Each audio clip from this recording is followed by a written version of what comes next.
Começar falando de Libertadores e da eliminação do Corinthians diante do Boca. A gente vai fazer contabilidade de lances, jogadas, erros de arbitragem, mas era um jogo num nível em que se imaginava. Corinthians e Boca não era qualquer partida, né? Milton, Nori, Belete, boa noite. É isso, Lino. Um grande abraço, boa noite para você. Estou aqui com o Maurício Noriega, com o Juliano Belete. Nós vamos falar muito desse jogo, mas temos imagens aqui ainda, Lino, do pessoal saindo aqui do Pacaembu. Nós tivemos aqui quase 39 mil pessoas entre pagantes e não pagantes.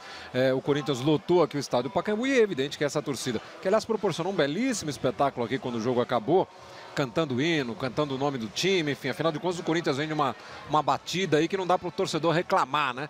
Ganhou Libertadores, já tinha ganho Brasileiro, ganhou Mundial, está na final do Campeonato Paulista, mas hoje acaba sendo eliminado da Libertadores e o torcedor está ganhando aí a praça Charles Miller, indo embora para casa, evidentemente com a cabeça inchada. Aliás, curioso, né? Porque aqui em São Paulo nós tivemos semana passada palmeirenses e corintianos tripudiando os são paulinos que foram eliminados na semana passada.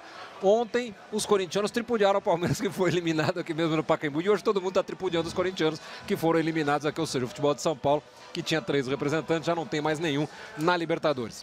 Num jogo, né, Noriega e Belete, que teve 2 momentos diferentes, né? Um primeiro tempo que o Corinthians claramente estava nervoso, estava apressado, jogou mal.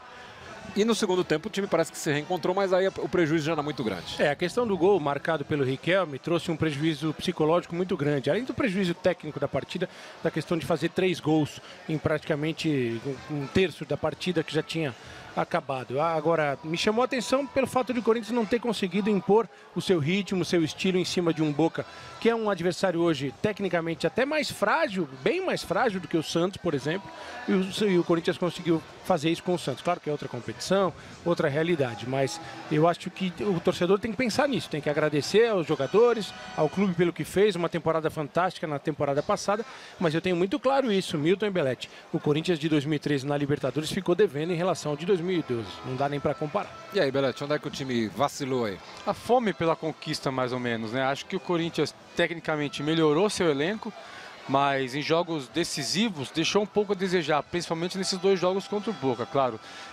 Faltou dentro de casa mostrar autoridade, mostrar confiança, ir para cima para buscar o placar. O Corinthians não ofereceu isso.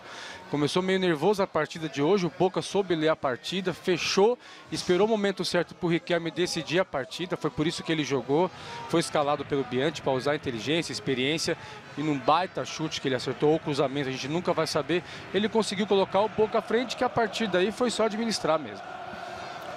Quase tudo que o Boca fez de perigoso passou pelos pés dele. Vimos aí uma tentativa de cruzamento ou chute. Na segunda etapa ele dá um chute que quase que o Cássio entrega e fez o gol, né? É um jogador muito acima da média, inclusive em final de carreira, né? Tecnicamente ele é brilhante, é craque.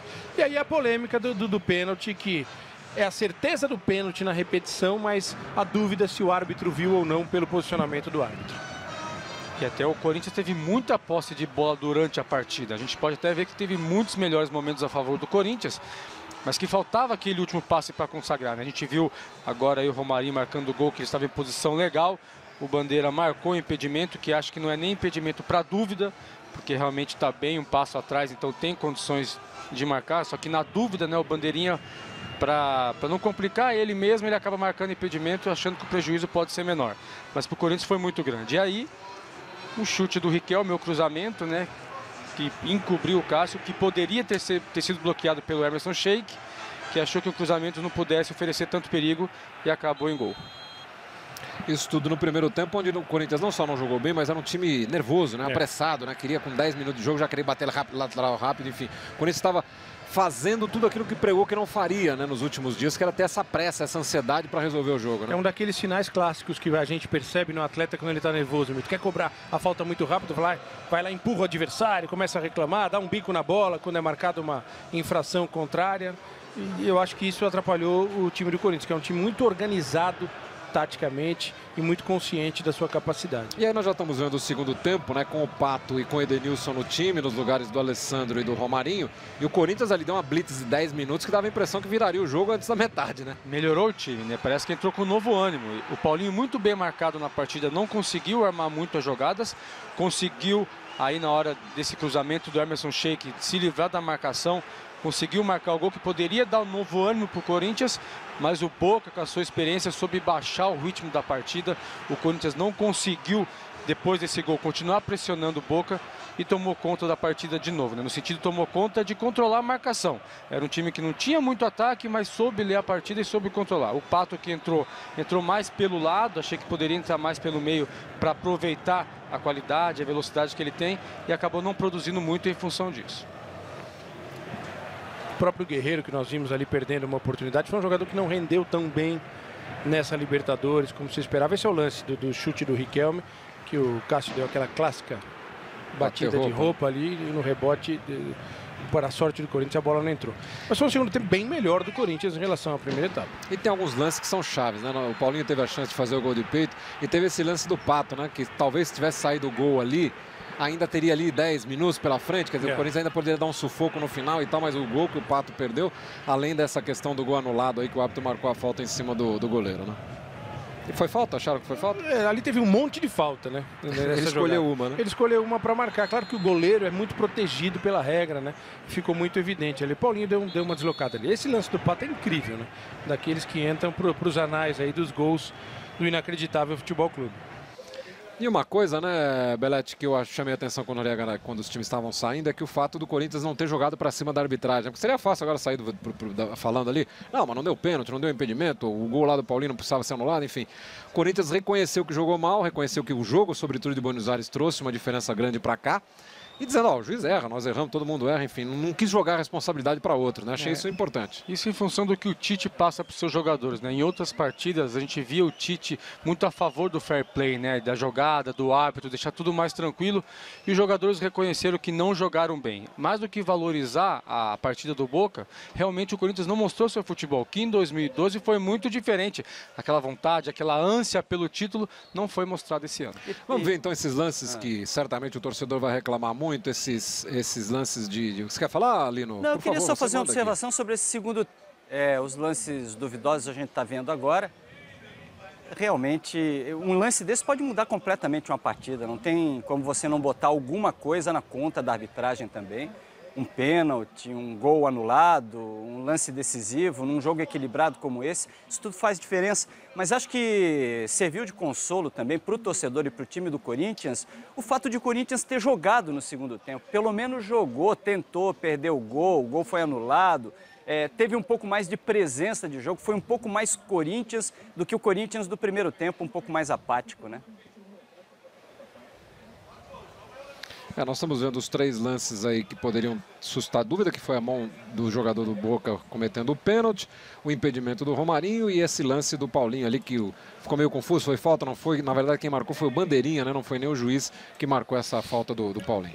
Para mim a questão mais gritante aí é a questão do pênalti, né? A questão do não foi um gol anulado. Tecnicamente a jogada para antes da conclusão do Romarinho. Então não houve um gol, um impedimento. Antes do Romarinho chutar para o gol, a jogada já tinha parado. Então tecnicamente a nomenclatura não é de gol anulado. A jogada foi interrompida antes disso. A questão do pênalti porque é uma jogada capital, uma jogada de infração penal e de expulsão do jogador que faz aquilo. Então poderia ter mudado a história do jogo. O impedimento, tem vários casos. Aí nós vimos na partida de ontem, na eliminação do Palmeiras, um gol mal anulado também, né? Aí sim, a jogada é interrompida depois do cabeceio. Mas será que serve para... Eu acho que a postura do Corinthians é uma postura de grandeza, ao não jogar nas costas da arbitragem um resultado, ao assumir a sua inferioridade no primeiro jogo e a falta de alguma coisa para a segunda etapa. É postura de grande, é postura de time campeão. Mas é evidente que o Corinthians vai ter que adotar esse discurso, mas deixa eu insistir nessa tecla. Uma coisinha na conta da arbitragem dá pra gente colocar, assim, pelo menos pelos lances do primeiro tempo. Deixa eu só fazer uma pergunta para você sobre outra coisa, mudando essa página de arbitragem que não vai resolver coisíssima nenhuma. Vocês acham que encerra algum tipo de ciclo no Corinthians? De alguma forma o Corinthians vira alguma página? Claro que tem a final do Campeonato Paulista agora, claro que o Corinthians ainda tem uma sequência de trabalho de Campeonato Brasileiro, retomada de Copa do Brasil depois, mas vejam bem, encerrou Libertadores, tem meio de ano, tem janela europeia, tem possibilidade de renovação agora de ciclo, algum ciclo se interrompe e não vai ter Libertadores depois no segundo semestre. O Corinthians vira alguma página? Precisa parar para repensar elenco? Repensar alguma coisa agora? O elenco está melhor, na minha opinião, com as contratações que foram feitas. Eu acho, como ex-jogador falando, o principal problema de uma equipe é a acomodação. Então, às vezes, a conquista de muitos títulos atrapalha, é até difícil para o treinador controlar isso, atrapalha um pouco a motivação, a vontade de conquistar novas coisas. O Tite tem que trabalhar muito e já trabalha, mas não tem sido o suficiente. Então, com uma derrota como essa, quem sabe, pode dar um novo ânimo para se buscar, porque você sente na pele como é perder uma partida importante. Nenhum jogador gosta de perder. Para não voltar a acontecer isso, vamos mudar o chip, acordar para o mundo, porque o jogo não é fácil, o campeonato não é fácil, nenhum jogo é fácil, e pode ter certeza que a final do Paulista contra o Santos, a gente vai ver outro Corinthians. Eu acho que o Corinthians precisa, como qualquer equipe, de uma reciclagem, não agora, tem que esperar o Campeonato Paulista, e precisa se reforçar. O banco que o Corinthians tem não é um banco fantástico, né? O Corinthians carece de opções de velocidade para o ataque, por exemplo, embora tenha o Pato que reclamou aqui ao final do jogo, educadamente. Acho que ele deveria jogar mais, que ele voltou ao Brasil para jogar e poderia ter jogado mais. O Corinthians precisa, eu acho que, reforçar suas laterais. O Corinthians não tem laterais contundentes, são bons laterais taticamente, mas que ofensivamente, em jogos complicados, com marcação forte de meio campo e de ataque, eles deixam a desejar. E falta ao Corinthians, pela organização tática que tem, pela força que tem como equipe, eu acho que um jogador diferente no meio campo, na organização das jogadas, o pensador. O Corinthians foi atrás do Douglas para isso, mas o Douglas, nessa segunda etapa dele no Corinthians, ele não conseguiu exercer essa função de grande armador. E há uma expectativa, né, Lino, você sabe melhor que a gente, de que o Corinthians perca alguns jogadores nessa janela de meio de ano. Fala-se sobretudo do Paulinho, que hoje é um jogador de seleção brasileira, e já se especula sobre o Ralf, né? Tanto que o Corinthians anunciou hoje a contratação do Maldonado, aquele Maldonado de Santos, de São Paulo, de Cruzeiro, de Flamengo, enfim, de seleção do Chile, já talvez pensando numa possível saída do Ralf. Então é muito possível que o Corinthians ainda perca alguns jogadores nessa janela, e aí teria que forçar realmente uma renovação ainda maior, né? Milton Leite, Maurício Noriega, Belete, um grande abraço, meus amigos, uma boa noite para vocês, cumprimentos pelo trabalho. Daqui a pouco a gente está voltando para aí com Zona Mista, entrevista com jogadores, entrevista coletiva do Tite também.